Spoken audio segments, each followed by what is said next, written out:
আজকে মরহুম আলহামদুলিল্লাহ বাদল ভাইয়ের জানাতে উপস্থিত সচিবুল সাহেব উপস্থিত রয়েছেন বাংলাদেশ জামাতে ইসলামের সজ্জা আমির সাহেব সহ বিভিন্ন রাজনৈতিক দলের সম্মানিত নেতৃবৃন্দ সকলকে আমার সালাম আসসালামু আলাইকুম ওয়া রাহমাতুল্লাহি ওয়া বারাকাতুহু। আজকে আমরা আলহামদুলিল্লাহ বাদল ভাইয়ের সঙ্গে 4 দলীয় ঐক্য জোটের যে আন্দোলন সংগ্রাম নির্বাচন, এই নির্বাচনে উনি আমার মেন হাতিয়ার ছিল।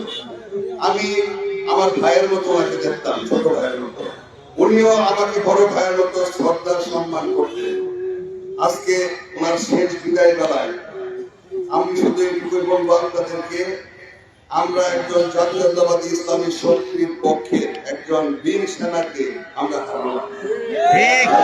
এই সিকিউরিটিতে যারা রাজনীতি করে তাদের মধ্যে অন্যতম নির্ভীক সাহসী, এই শ্রীবর্তী ঝিনাইগাতির জন্য একজন দেশপ্রেমিক, এই এলাকার উন্নয়নের স্বার্থে, সমাজের স্বার্থে সার্বক্ষণিক তার চিন্তা ভাবনা ছিল।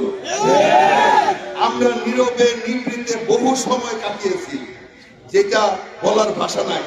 আমার বিএনপির অনেক লোক মনে করত যে সে আমার বিএনপির চাইতেও কাছের মানুষ, এটা তার পরিবার জানতো, আমরা যারা একসঙ্গে ছিলাম জানতাম। আমি আপনাদের সকলের কাছে দোয়া চাই, চলার পথে যদি কোনো ভুলভ্রান্তি করে থাকে আপনারা ক্ষমা করে দিবেন। আমি বাংলাদেশ জাতীয়তাবাদী দলের পক্ষ থেকে, আমার ব্যক্তিগত পক্ষ থেকে তার জন্য দোয়া করছি, শোক জ্ঞাপন করছি। তার পরিবারের প্রতি সমবেদনা জ্ঞাপন করে সকলের কাছে দোয়া চেয়ে আল্লাহ যেন ওনাকে বেহেশতের সর্বোচ্চ মাকাম দান করেন, এই দোয়া চেয়ে আমি আমার বক্তব্য শেষ করছি। সকলকে ধন্যবাদ। আসসালামু আলাইকুম ওয়া রাহমাতুল্লাহি ওয়া বারাকাতুহু।